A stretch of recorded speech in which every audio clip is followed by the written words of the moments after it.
Eran las 6 de la mañana del 14 de julio de 2011 cuando el silencio de una zona residencial de lujo en las afueras de Madrid fue desgarrado por el sonido hidráulico de los martillos neumáticos. No era una obra municipal. Eran agentes de la Policía Nacional y del FBI, sudando bajo el sol abrasador, picando el hormigón del garaje de un chalet que parecía, a ojos de cualquier vecino, el hogar de un empresario exitoso. Durante 16 horas seguidas, los investigadores removieron tierra y piedra, guiados por una corazonada que rozaba la obsesión. Sabían que el botín estaba allí, pero no imaginaban la magnitud. Bajo el cemento, en 2 búnkeres o zulos meticulosamente construidos, aparecieron bolsas de plástico y cubos de pintura rellenos hasta los topes con billetes de curso legal. 20, 50, 100 y 500 euros. En total, 25 millones de euros en efectivo. Fue, de acuerdo con los registros oficiales, la mayor incautación de dinero metálico en la historia de la lucha contra el narcotráfico en Europa. Aquella montaña de billetes no era solo el resultado de una operación comercial ilícita, era el monumento final a una organización que había logrado lo que nadie antes en España: sentarse a la mesa de los grandes señores de la droga en Colombia y México como iguales. Esta es la crónica de los Miami, una banda que no nació en los pantanos de Florida, sino en las puertas de las discotecas de un Madrid que despertaba a la violencia global. Para comprender cómo 25 millones de euros terminan enterrados bajo un garaje de La Moraleja, hay que viajar 3 décadas atrás, a un Madrid que todavía olía a la libertad de la movida, pero que empezaba a pudrirse por las esquinas. En los años 80 y principios de los 90, la noche madrileña no se gobernaba desde los despachos del ayuntamiento, sino desde el cordón de terciopelo de las puertas de los garitos. Allí apareció una figura que pronto se convertiría en leyenda: Juan Carlos Peña Enano, un hombre cuya capacidad de supervivencia le valió el apodo de El Inmortal. Peña no era un estratega de guante blanco, era un hombre de la calle, alguien que entendía que quien controla la entrada de una discoteca, controla lo que sucede dentro. Empezó como portero, pero pronto se dio cuenta de que la seguridad era solo la fachada de un negocio mucho más lucrativo: la extorsión y el monopolio de la distribución de sustancias en los templos de la noche como Jauja o Macumba. El nombre de la banda, que durante años alimentó el mito de una conexión directa con los carteles de Florida, tuvo un origen mucho más mundano y casi anecdótico. De acuerdo con testimonios recogidos en la investigación, Juan Carlos Peña y sus hombres más cercanos comenzaron a utilizar unas cazadoras de cuero, unas chupas de marca estadounidense que lucían el nombre de la ciudad de Miami en la espalda. Lo que empezó como un uniforme de grupo para infundir respeto entre los matones locales, acabó convirtiéndose en el sello de una marca criminal que helaba la sangre de los dueños de los locales. Si vienen los de las cazadoras de Miami, mejor paga, se decía en los camerinos. Juan Carlos Peña no solo vendía seguridad, vendía ausencia de miedo, o más bien, la promesa de no ser su próxima víctima. Psicológicamente, Peña era un líder de transición, no era un psicópata descontrolado, pero entendía el valor de la violencia quirúrgica. Según fuentes policiales, su estrategia se basaba en la compartimentación y en una lealtad férrea forjada en el asfalto. Pero su mayor talento fue la visión de mercado. Mientras otros grupos criminales españoles se perdían en guerras de barrio por el menudeo, Peña comprendió que el verdadero poder estaba en la cadena de suministro. Si lograba que ningún gramo de cocaína entrara en una discoteca de Madrid sin su permiso, los proveedores internacionales tendrían que llamarlo a él. Y así fue. Pero el éxito atrae a los lobos, y los primeros en mostrar los dientes no vinieron de fuera, sino de su propio círculo íntimo. 2 hermanos, Álvaro y Artemio López Tardón, jóvenes, ambiciosos y con una formación mucho más técnica, empezaron a ver a Peña como un obstáculo para la verdadera expansión internacional de la banda. La relación entre Peña y los hermanos López Tardón es un caso de estudio sobre la ambición humana. Mientras Peña seguía apegado a la mística del portero de discoteca y el control territorial físico, Álvaro López Tardón tenía la mente en el otro lado del Atlántico. Según la fiscalía, Álvaro era un sociópata con una inteligencia financiera inusual para el AMPA. No quería ser el dueño de la noche de Madrid, quería ser el puente de oro entre los Andes y Europa. Esta divergencia estratégica desató una guerra interna que dejó un reguero de sangre en las calles de la capital. A Peña intentaron matarlo en repetidas ocasiones, de ahí lo de Inmortal, incluyendo tiroteos a plena luz del día. Sin embargo, el cambio de guardia era inevitable. Los López Tardón representaban la evolución del crimen. Menos bate de béisbol y más ingeniería financiera, menos chupa de cuero y más traje a medida. Fue bajo este nuevo liderazgo cuando los Miami dejaron de ser una banda de extorsionadores locales para convertirse en una corporación transnacional. ¿Cómo logra un grupo de Madrid captar la atención de los gentlemen de Cali, los hombres que manejaban el 80% de la cocaína mundial en los años 90? La respuesta reside en una palabra que los carteles colombianos valoraban más que el dinero: confianza logística. El cartel de Cali, liderado por los hermanos Gilberto y Miguel Rodríguez Orejuela, operaba de forma diametralmente opuesta al cartel de Medellín de Pablo Escobar. Los caleños eran ajedrecistas, preferían el soborno a la bomba y la discreción al enfrentamiento frontal con el Estado. Para ellos, España no era solo un mercado, era la puerta de acceso a un continente donde el precio del kilo de cocaína era 3 veces superior al de los Estados Unidos. Pero España era un terreno difícil. Necesitaban a alguien que conociera cada puerto, cada carretera y, sobre todo, que tuviera el control absoluto de los puntos de venta final, las discotecas. De acuerdo con la investigación, los López Tardón ofrecieron a Cali algo que nadie más podía garantizar.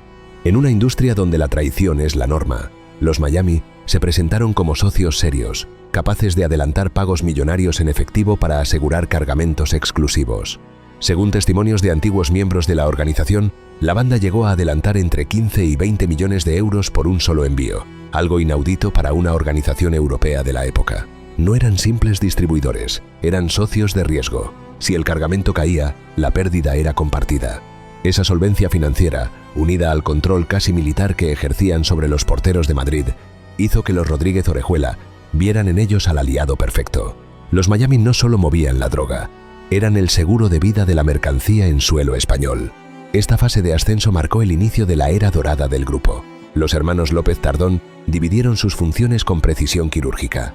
Artemio se quedó en Madrid para supervisar la operativa de calle y mantener la disciplina interna, mientras que Álvaro se trasladó a Miami, esta vez a la Ciudad Real, para establecer una sofisticada red de blanqueo de capitales y contacto directo con los proveedores internacionales. Fue un movimiento estratégico brillante.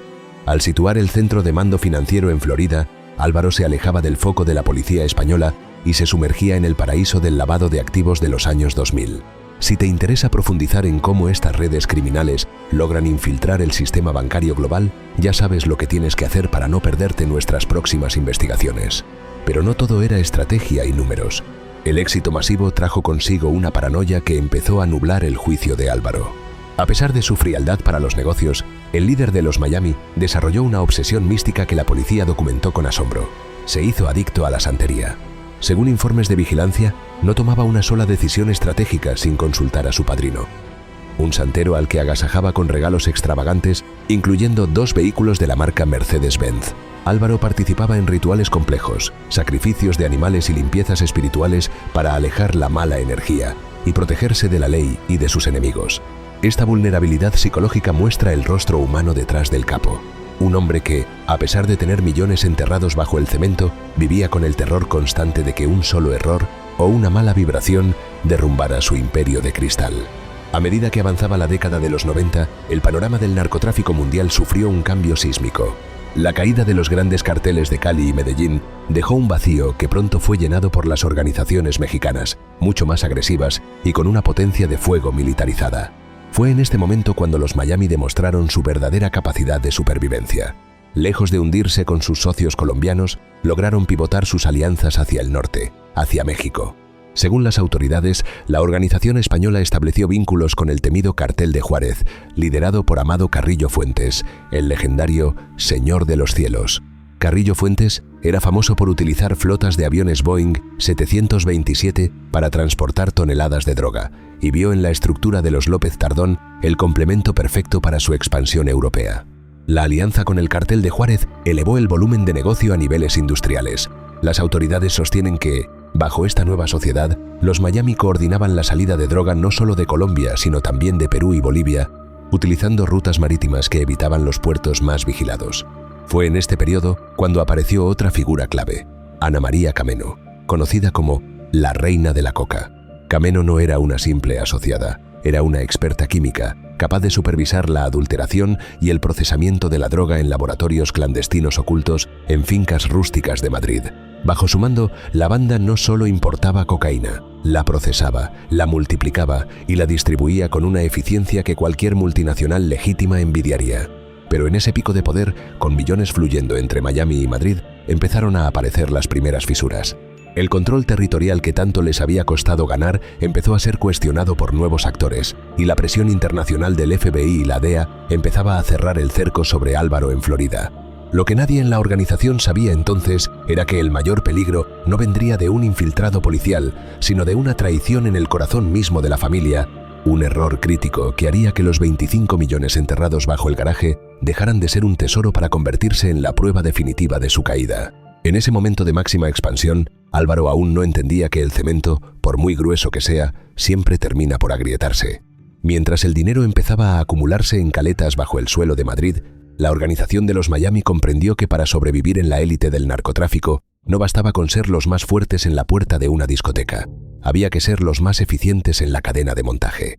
Fue entonces cuando la estructura criminal se transformó en lo que la Fiscalía definiría años después como una multinacional del narco, perfectamente engrasada y dividida en sectores estancos que apenas se conocían entre sí.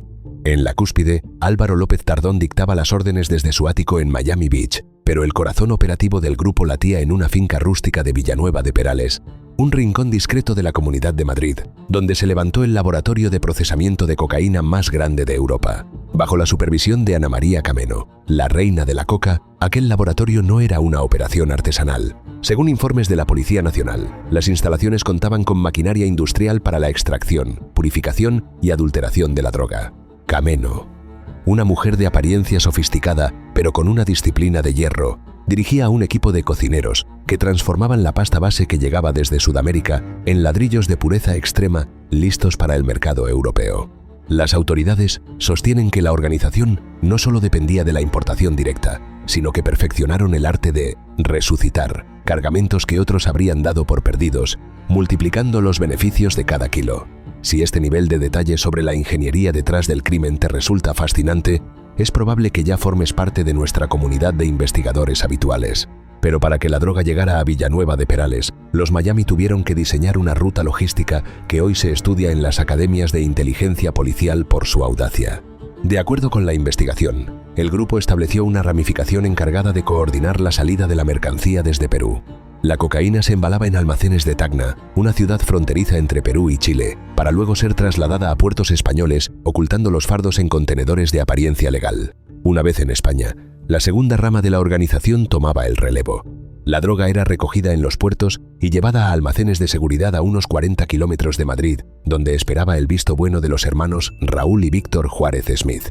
Los hermanos Juárez Smith eran los señores de la calle. Si Álvaro era el cerebro financiero y Cameno la técnica química, los Juárez eran el ejército de distribución. Su función principal, según fuentes judiciales, era asegurar que la mercancía fluyera desde los almacenes hasta los puntos de venta final sin que se perdiera un solo gramo. Controlaban una red de pisos de seguridad, principalmente en la exclusiva zona de Arturo Soria en Madrid, donde se almacenaban pequeñas cantidades de droga y dinero para evitar grandes incautaciones en caso de registros fortuitos. Cada piso funcionaba como una célula independiente, con sus propias llaves y sistemas de vigilancia. Esta compartimentación extrema era el secreto de su longevidad. Si caía un camello o un transportista, la estructura superior permanecía ciega e intocable. Sin embargo, el ascenso meteórico de los hermanos López Tardón no fue un proceso pacífico. Para consolidar este imperio, tuvieron que terminar lo que empezaron años atrás: el desmantelamiento total de la vieja guardia liderada por Juan Carlos Peña Enano. La guerra por el control de la noche de Madrid fue una carnicería silenciosa. Las autoridades indican que los Miami, bajo el mando de los Tardón, ya no usaban la violencia solo para extorsionar a dueños de bares, la usaban para aniquilar la competencia. Peña Enano, que había sobrevivido a 4 intentos de asesinato, acabó huyendo a Brasil y Colombia en un intento desesperado por salvar la vida, mientras sus antiguos hombres le daban el palo a sus contactos y se quedaban con sus territorios. Fue un cambio de paradigma. El matón de barrio fue sustituido por el sociópata de guante blanco que prefería un sicario profesional a una pelea de bar. Mientras la sangre corría en Madrid, Álvaro López Tardón vivía su particular sueño americano en Florida. Su vida en Miami Beach era la de un magnate del sector inmobiliario. Según el FBI, Álvaro llegó a poseer 13 viviendas de lujo en las zonas más caras de South Beach y una flota de más de 60 vehículos de alta gama que incluía marcas como Lamborghini, Ferrari y Maserati. No era solo ostentación, era una maquinaria de blanqueo de capitales masiva. Las autoridades estadounidenses calculan que la organización lavó más de 26 millones de dólares solo en el sur de Florida a través de empresas pantalla de compraventa de coches y tiendas de comida gourmet. Pero ese no fue su mayor error. La soberbia de Álvaro llegó a tal punto que intentó realizar una operación de blanqueo que rozaba lo cinematográfico. Según la fiscalía, el líder de los Miami simuló la compraventa de un cuadro original de Diego Velázquez titulado El Almuerzo, por un valor de 24 millones de euros. El contrato, fechado en diciembre de 2008, presentaba a Álvaro como el vendedor y a su entonces pareja, una bailarina estadounidense llamada Sharon, como la compradora. El objetivo era justificar la entrada de una fortuna en el sistema bancario bajo la apariencia de una transacción artística de alto nivel. Lo que Álvaro no entendía en ese momento era que mover un Velázquez falso atrae tanta atención como mover una tonelada de cocaína. A pesar de que el plan parecía perfecto sobre el papel, los investigadores del FBI y la Policía Nacional Española ya habían empezado a conectar los puntos. La operación, bautizada como Edén, comenzó a gestarse cuando las agencias de inteligencia detectaron un flujo inusual de transferencias bancarias que vinculaban sociedades en España con cuentas en Miami que no tenían una actividad comercial real. Los agentes empezaron a monitorizar los movimientos de Álvaro y Artemio, descubriendo que la organización contaba incluso con personal de Iberia y otros contactos en aeropuertos para mover maletas cargadas de efectivo entre continentes. Pero lo que realmente puso a los Miami en el punto de mira de la justicia fue la ruptura del equilibrio psicológico de su líder. Álvaro, cada vez más paranoico y dependiente de los rituales de santería, empezó a cometer errores de bulto en su vida personal. De acuerdo con testimonios judiciales, su comportamiento violento con su círculo íntimo, incluyendo amenazas de muerte a su mujer, creó un resentimiento que terminaría siendo letal para la banda. En el mundo del narco, el secreto se mantiene mientras se mantiene la lealtad, y Álvaro estaba a punto de descubrir que ni todos los millones enterrados bajo su garaje podían comprar el silencio de un corazón herido. En ese momento de máxima tensión, la policía ya tenía pinchados los teléfonos de la reina de la coca, y seguía de cerca los pasos de los hermanos Juárez Smith en los pisos de Arturo Soria. Las autoridades sostenían la hipótesis de que se estaba preparando un envío masivo de más de 7 toneladas de cocaína, un cargamento que consolidaría a los Miami como los reyes indiscutibles del Atlántico. Pero mientras Álvaro consultaba a su santero sobre el éxito de la operación y Artemio supervisaba las caletas en la Sierra de Madrid, un pequeño detalle, una denuncia por malos tratos en una comisaría de Florida, estaba a punto de activar los martillos neumáticos que derribarían su imperio. En ese momento, Álvaro aún no comprendía que su mayor enemigo no era el FBI, sino la memoria de quienes lo habían visto construir su trono sobre una montaña de billetes y traiciones. La presión de la justicia es, a menudo, una marea silenciosa. No avisa con grandes olas, sino que va empapando las bases de la estructura hasta que el hormigón se vuelve poroso. Mientras Álvaro López Tardón se sentía intocable en su trono de cristal de South Beach, rodeado de modelos, coches que costaban más que una herencia y un séquito de wannabes que buscaban su aprobación, en las oficinas de la UDICO en Madrid y en los despachos del FBI en Florida se estaba terminando de dibujar un mapa que no solo señalaba rutas de contenedores, sino debilidades humanas. Porque, según la fiscalía, el mayor activo de los Miami, su capacidad para gestionar el dinero, se había convertido también en su talón de Aquiles. No se pueden mover 26 millones de dólares en una comunidad como Miami sin que el sistema empiece a lanzar alertas rojas. Las autoridades sostienen que la organización había pasado de ser un grupo de ejecutores a una lavandería industrial de capitales. Y eso requiere una visibilidad que Álvaro, cegado por su propia mística de poder, ya no podía controlar. El punto de quiebre no fue un alijo interceptado en alta mar, sino algo mucho más íntimo y devastador, la erosión de la lealtad en el núcleo familiar. De acuerdo con el sumario judicial, la figura de Sharon, la mujer de Álvaro, pasó de ser un trofeo estético a la pieza clave de su destrucción. Las fuentes cercanas al caso indican que el líder de los Miami, un hombre definido por los psicólogos forenses como un sociópata violento, no fue capaz de compartimentar su brutalidad. Las amenazas de muerte y los episodios de malos tratos en el ático de Miami Beach empujaron a Sharon a dar un paso que ningún sicario se había atrevido a dar: cruzar la puerta de una comisaría y contar la verdad. Pero no la verdad de un simple camello, sino la verdad de quien ha visto los libros, quien ha escuchado las llamadas a medianoche y quien conoce el secreto de los búnkeres. En ese momento, la Operación Edén, conocida en algunos sectores policiales como Operación Colapso, entró en su fase crítica. La policía española ya tenía bajo vigilancia a Artemio en Madrid, pero la información de Sharon en Estados Unidos fue el catalizador que permitió al FBI conectar los puntos del blanqueo de capitales. Según la investigación, Álvaro utilizaba un entramado de sociedades que la fiscalía describió como instrumentalizado, complejo y minuciosamente planificado. El método era la integración masiva. Compraban inmuebles de lujo, sí, pero también utilizaban empresas de importación de mármol y negocios de carritos de comida gourmet para inyectar el efectivo en el sistema financiero formal. Era el método de las hormigas, pero a escala industrial. Si te interesa entender cómo estas redes logran engañar a los sistemas de control bancario más estrictos del mundo, ya sabes lo que tienes que hacer para seguir nuestra línea de investigación documental. Mientras tanto, en Madrid, la tensión entre los diferentes escalones de la banda empezaba a generar chispas. Los hermanos Juárez Smith, encargados de la distribución, sentían el aliento de la policía en el barrio de Arturo Soria. Las autoridades habían detectado que la organización utilizaba a un policía municipal de Madrid, apodado El Listillo, para obtener información sobre matrículas y seguimientos oficiales. Este nivel de infiltración en las instituciones es lo que diferencia a una banda de barrio de un verdadero sindicato del crimen. Las fuentes judiciales sostienen que El Listillo actuaba como un sistema de contrainteligencia temprano, avisando a los Juárez de cuándo debían limpiar un piso de seguridad o cambiar de coche. Pero ese escudo no fue suficiente contra la tecnología de interceptación telefónica de última generación. Los agentes grabaron cientos de horas de conversaciones donde, a pesar de los códigos y el habla de barrio, la estructura del negocio quedaba al desnudo. La Fiscalía sostiene que los Miami estaban moviendo, solo en 2010, más de 52 millones de euros en beneficios netos. Pero el verdadero error estratégico, el que selló su destino, fue la obsesión de Álvaro por el Velázquez falso. Según los expertos en arte que testificaron en el proceso, intentar justificar la entrada de 24 millones de euros mediante la venta simulada de El almuerzo de Diego Velázquez fue una jugada que denotaba una desconexión total con la realidad. Las autoridades indicaron que el mercado del arte es, efectivamente, una vía clásica para el blanqueo, pero no para transacciones de ese calibre sin una procedencia de la obra perfectamente documentada. Al simular que su novia Sharon le compraba el cuadro por una cifra astronómica, Álvaro puso un foco de luz blanca sobre sus cuentas bancarias. El FBI no tuvo que buscar mucho para descubrir que no había registros de la propiedad de esa obra en ninguna colección legítima y que el contrato era papel mojado. Ese momento representó la escalada definitiva del conflicto institucional. Los Miami ya no eran solo un problema de orden público en Madrid, sino una amenaza a la integridad del sistema financiero estadounidense. Psicológicamente, la caída de Álvaro empezó meses antes de su detención. La santería, que antes era su refugio de confianza, se convirtió en su prisión mental. De acuerdo con los informes de seguimiento, el líder de la organización pasaba horas en rituales de limpieza, buscando desesperadamente una señal divina que le confirmara que seguía protegido. Los agentes grabaron escenas donde el padrino de Álvaro pasaba gallos y palomas por su cuerpo para absorber la mala energía.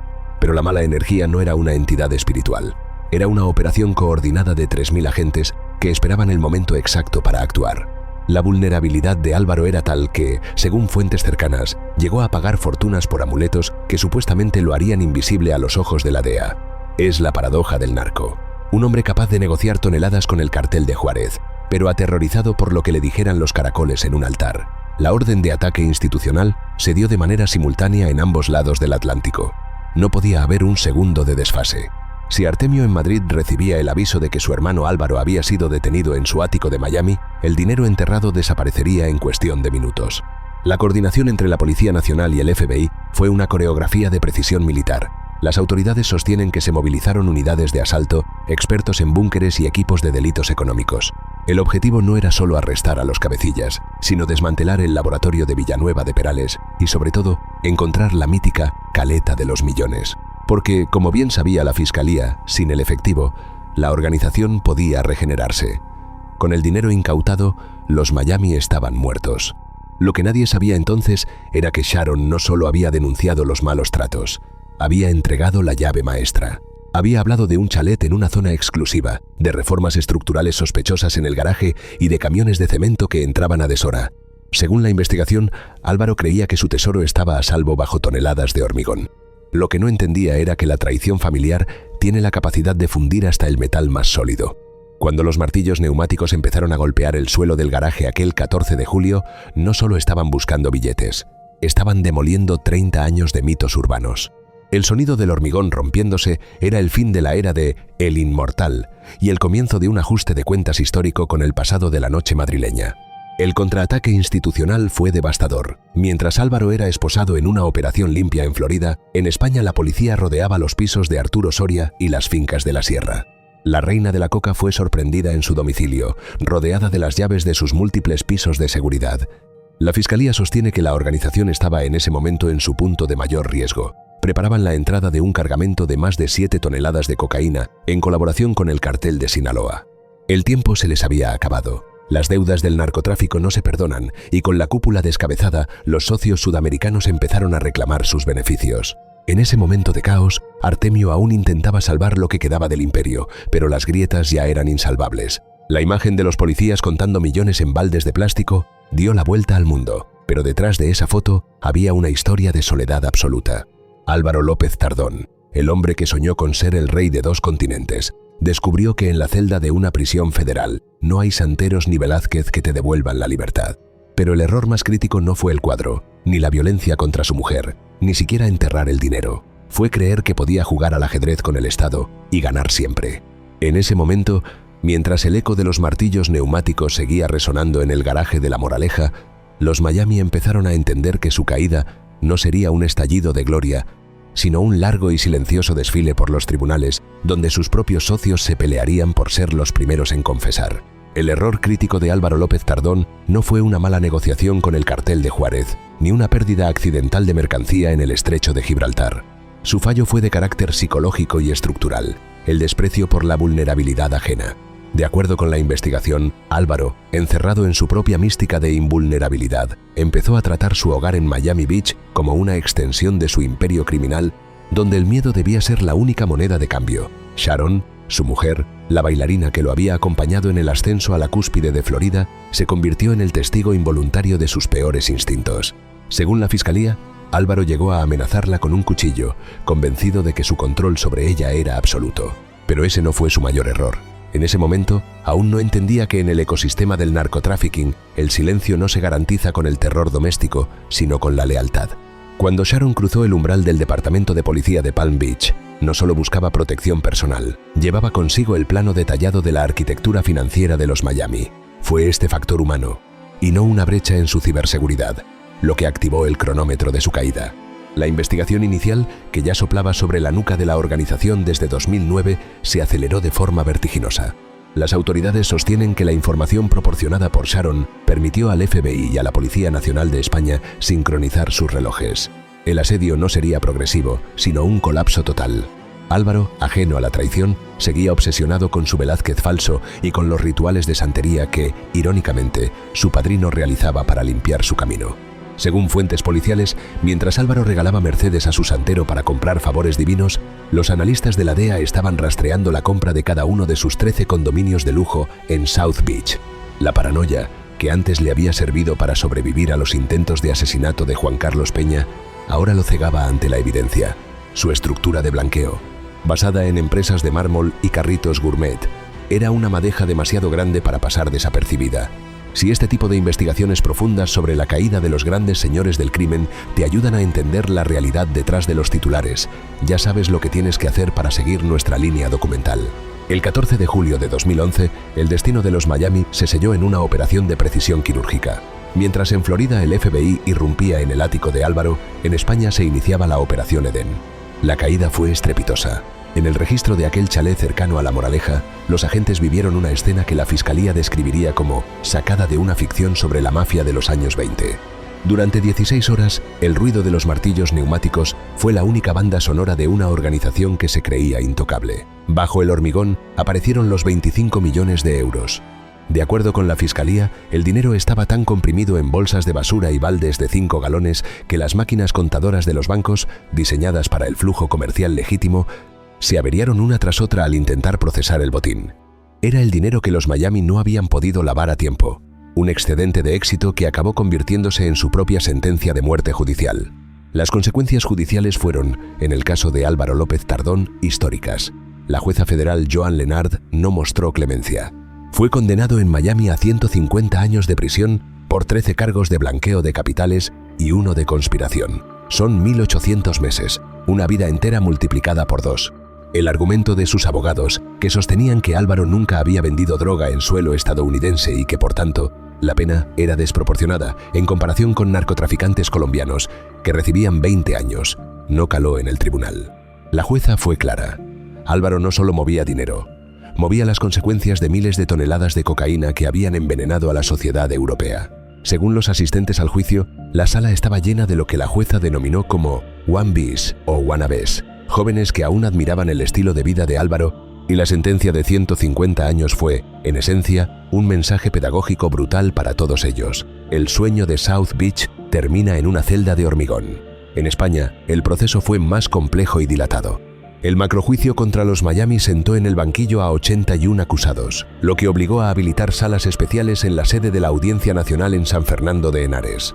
La Fiscalía, que inicialmente pedía penas que sumaban cientos de años, se encontró con un escenario judicial donde probar la entrada física de las 7,5 toneladas de cocaína era un reto probatorio mayúsculo. A pesar de los 25 millones enterrados y del laboratorio industrial de Villanueva de Perales, la sentencia de la Audiencia Nacional de 2023 reflejó una realidad agridulce para los investigadores. De acuerdo con el tribunal, no se pudo acreditar con precisión milimétrica quién introdujo cada gramo, lo que derivó en penas mucho más reducidas de lo esperado para algunos líderes. Ana María Cameno, la reina de la coca, pactó con la Fiscalía el reconocimiento de los hechos a cambio de una reducción sustancial, pasando de una petición de casi 40 años a una condena efectiva de unos 5 años en este proceso específico, sumada a otras causas pendientes. Artemio López Tardón también se benefició de esta dinámica procesal. Aunque la Fiscalía pedía para él 46 años de cárcel, el reconocimiento del blanqueo de capitales permitió que su condena se redujera a 3 años y una multa de 85 millones de euros, al no poder probarse su participación directa en el tráfico de drogas a gran escala en ese juicio concreto. Las autoridades sostienen que este desenlace es una lección sobre la dificultad de juzgar a organizaciones tan compartimentadas y sofisticadas, donde los pactos de confesión se convierten en la única vía para asegurar una condena mínima ante la falta de testigos directos de las operaciones portuarias. Si te interesa el análisis de los grandes imperios criminales y cómo la justicia se enfrenta a estos laberintos legales, no dudes en hacerlo saber a través de tus comentarios. La reflexión final sobre los Miami nos obliga a mirar más allá de los 25 millones de euros y de los Ferrari confiscados. Esta organización representó el puente final entre el AMPA de barrio y la corporación criminal globalizada. Juan Carlos Peña, el inmortal, con sus cicatrices y sus huidas a Brasil, simbolizaba el pasado de los porteros de discoteca y la extorsión física. Los hermanos López Tardón, por el contrario, simbolizaron el presente de la ingeniería financiera, donde el narcotraficante ya no vive en un escondite, sino en un ático de South Beach, rodeado de gestores de patrimonio y abogados de élite. Pero la caída de ambos modelos demuestra una verdad universal en este mundo. El poder que se construye sobre la sangre y el engaño es inherentemente inestable. Los Miami fueron devorados por la misma ambición que los creó. Álvaro por su soberbia ante su familia y Artemio por la sombra de un hermano que operaba desde el otro lado del océano. Hoy, la marca de los Miami ha desaparecido de las puertas de las discotecas madrileñas, sustituida por bandas más silenciosas y tecnificadas, pero su legado permanece como una advertencia grabada en el hormigón de aquel garaje. Las autoridades indican que, tras la Operación Edén, el narcotráfico en España sufrió una fragmentación que lo hizo menos visible pero igualmente letal. Sin embargo, nunca más se ha vuelto a encontrar tal cantidad de dinero en metálico en un solo lugar, un récord que habla de una época de excesos que terminó con un cierre de puertas definitivo. La historia de los Miami es la crónica de un éxito ilícito que se ahogó en su propio volumen. Al final, ni la santería, ni los búnkeres de cemento, ni las alianzas con los señores de los cielos pudieron evitar que la ley, impulsada por el despecho de una sola persona, pusiera fin a 3 décadas de dominio. Lo que queda es una reflexión poderosa sobre la fragilidad del imperio. Álvaro López Tardón, el hombre que una vez fue el cliente más valorado de Cali y Juárez, aquel que podía adelantar 20 millones de euros en una tarde para asegurar un cargamento, terminó sus días como un número más en el sistema federal de prisiones de los Estados Unidos. Su historia nos enseña que, en el ajedrez del crimen organizado, incluso los reyes terminan en la misma caja que los peones cuando el tablero se rompe. Si valoras este rigor informativo y quieres que sigamos desenterrando la verdad detrás de las organizaciones que definieron el crimen internacional, ya sabes lo que tienes que hacer. La arquitectura de la viralidad de los Miami no reside en su riqueza, sino en su caída. Es la historia de cómo un portero de discoteca llegó a soñar con ser un general del narco y cómo la realidad lo despertó con el sonido de las esposas cerrándose en el paraíso de Miami. Según la Fiscalía, el sistema siempre gana a largo plazo, no porque sea más rápido, sino porque nunca deja de perseguir el rastro del dinero.